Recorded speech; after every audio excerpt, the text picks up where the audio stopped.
Hola, como siempre, sean bienvenidos a Enganchando Lectores.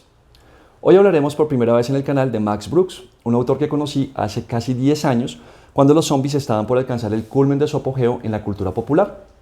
De este señor supe por su libro Guerra Mundial Z, una historia oral de la guerra zombie, que de antemano les cuento que es buenísimo y no tiene nada que ver con el bodrio cinematográfico que supuestamente corresponde a su adaptación en la pantalla grande.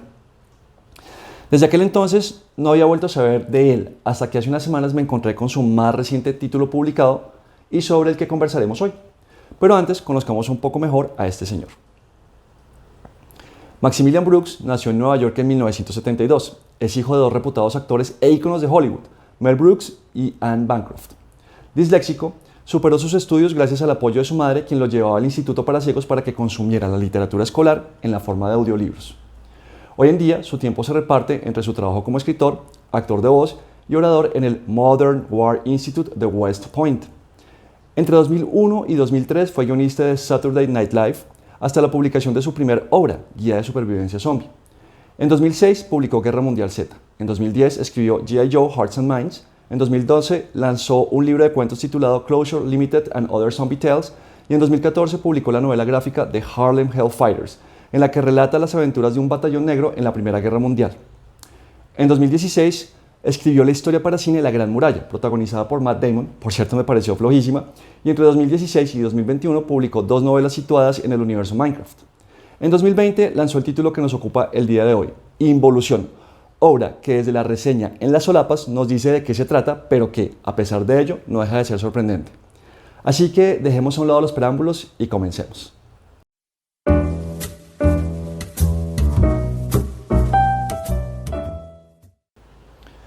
En Involución nos enfrentamos a un relato que simula ser un testimonial, en este caso narrado por un periodista que además recoge las anotaciones de un diario escrito por una de las víctimas, Kate Holland, y entrevistas con expertos en vida salvaje y servicios forestales. Kate y su esposo Dan se han mudado un 22 de septiembre a una pequeña ecocomunidad llamada Green Loop, en las montañas del sur de Seattle, muy cerca del monte Rainier, un estratovolcán de gran peligrosidad por su capacidad potencial de producir lahares masivos que podrían arrasar todo el valle circundante. Esta remota comunidad se caracteriza por tener una sola ruta de acceso por tierra, ser energéticamente autosostenible mediante el uso de paneles solares, aprovisionarse de víveres y otros elementos de primera necesidad mediante drones, ser altamente dependiente de la tecnología e integrarse perfectamente con el bosque y la naturaleza circundantes. Kate ha llegado a ella por sugerencia de su hermano, quien le ha cedido su casa con el objetivo de darle una última oportunidad de salvar su matrimonio en pique con Dan, un tipo con aspiraciones en el mundo digital, pero que en realidad parece un completo inútil, dejando toda la carga del trabajo y del hogar en manos de Kate. Además de los Holland, hay 5 familias más en el lugar. Tony, el visionario y millonario fundador de la comunidad, y su esposa Yvette, una médica de gran renombre. Vincent y Bobby, una pareja sesentona de veganos. Carmen y Effie, psicólogas infantiles, y su hija adoptiva Appaloosa, de origen bangladesí y de no más de 4 o 5 años.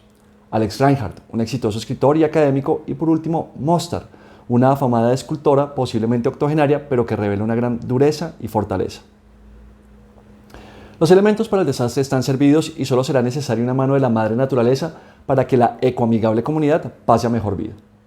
El 2 de octubre, tan solo 11 días después de la llegada de Kate y Dan a Green Loop, el monte Rainier hace erupción con un profundo impacto sobre la fauna y la flora de la región, obligando a los animales a desplazarse a otras zonas en búsqueda de refugio y de alimento. La erupción tiene otra gran particularidad: ha dejado aislados a nuestros amigos porque la avalancha de nieve y barro ha bloqueado la única vía de ingreso y de salida del exclusivo condominio. Los habitantes del lugar no se sienten alarmados, bastará con que los servicios de emergencia vayan al rescate y los retiren de sus residencias. Finalmente, la erupción volcánica no ha causado más que un susto en ellos. Lo que Kate, Dan y demás habitantes no han considerado es que son un lugar de habitación tan pequeño que nadie ha reparado en ellos, y las autoridades y cuerpos de auxilio están concentrados en el grueso del desastre causado por el volcán, sin imaginarse que unos kilómetros más allá hay un grupo de ricos citadinos sin ninguna experiencia o conocimiento de supervivencia que, deseoso de integrarse con la madre tierra, se fue a vivir a un recóndito lugar de las montañas. Los días transcurren y no hay señales de un plan de rescate. Las comunicaciones no funcionan.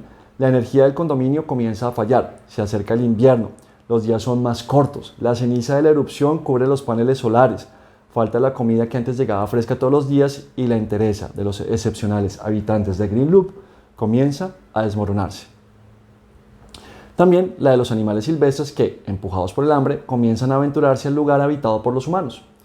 El 7 de octubre, nuestros amigos escuchan en medio de la noche los alaridos de dolor de una bestia, de un depredador, un puma, que ha estado luchando para defenderse solo para sucumbir a manos de algo más grande y peligroso que él.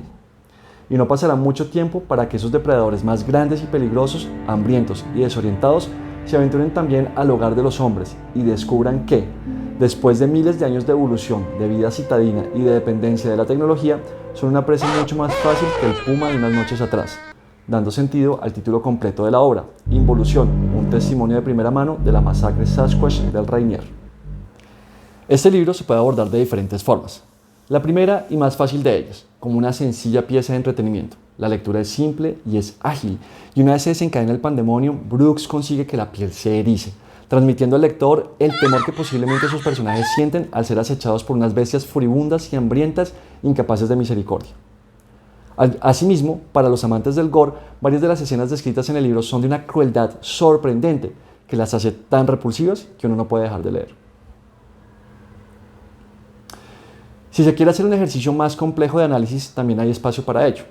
Para comenzar, el estilo en que está escrita la novela le da profunda credibilidad, porque está llena de información técnica e histórica que brinda un excelente soporte a las condiciones en las que se desenvuelve la trama y que abre la posibilidad de la existencia de Pie Grande. Solo por citar dos ejemplos, hace alusión al lahar del Nevado del Ruiz en Colombia, que en 1985 arrasó con la población de Armero y acabó con la vida de más de 20.000 de sus 29.000 habitantes. Y menciona la Ordenanza 6901 del Condado de Escamania en Estados Unidos, que reconoce la posibilidad de que exista algo parecido al Sasquatch. Pero más allá del estilo, la novela es una reflexión acerca de la profunda desconexión de la humanidad con la naturaleza. Hemos modificado el paisaje y nos hemos vuelto dependientes de la tecnología, a tal punto que somos incapaces de sobrevivir fuera de nuestros entornos artificiales. Basta con pensar cuántos números telefónicos sabemos de memoria, cada vez menos. Cómo hemos perdido nuestro sentido de la orientación gracias a Waze o Google Maps. Basta con preguntarnos cuántos de nosotros somos capaces de cambiar el interruptor de la pared si éste deja de funcionar. Leí una crítica del libro en la que el lector se quejaba de lo inverosímil que le parecía que el propietario de una casa no tuviera un set básico de herramientas. Si bien reconozco que en mi hogar hay un mínimo de este tipo de adminículos, básicamente un martillo, un par de destornilladores y unos alicates, debo aceptar que, en contravía a lo afirmado al comercial de televisión de una famosa marca de este tipo de productos, un taladro, un juego de llaves de tuercas o un hombre solo no constituyen el regalo del Día del Padre ideal para mí. Ni me causan gran emoción, ni soy muy hábil usándolos. La verdad es que las herramientas existen en casa porque mi esposa es la que se ha hecho con ellas. Por lo tanto, la premisa de la obra no me pareció descabellada. Por el contrario, fue fácil para mí identificarme con la situación. Ahora, también hay espacio para filosofar alrededor del título, involución. La RAE define esta palabra como detención y retroceso de una evolución biológica, política, cultural, económica, etc. Aunque los protagonistas de esta historia no son competencia para los monstruosos primates que los acechan, tampoco se van sin luchar. Eso nos permite ver cómo el miedo, el hambre y el instinto de supervivencia los empuja a un comportamiento más primitivo con la esperanza de sobrevivir a la debacle que sobre ellos ha acaecido. Mi conclusión es que Involución es una excelente pieza de literatura desde diferentes perspectivas. Consigue entretener, consigue instruir y consigue hacer pensar. Vayan, consigan el libro y léanlo. El horror extremo les hará poner los pelos de punta. Esto ha sido todo por hoy. Si les gustó el video, por favor denle un me gusta, compártanlo y suscríbanse al canal. Nos vemos en la próxima. Un abrazo.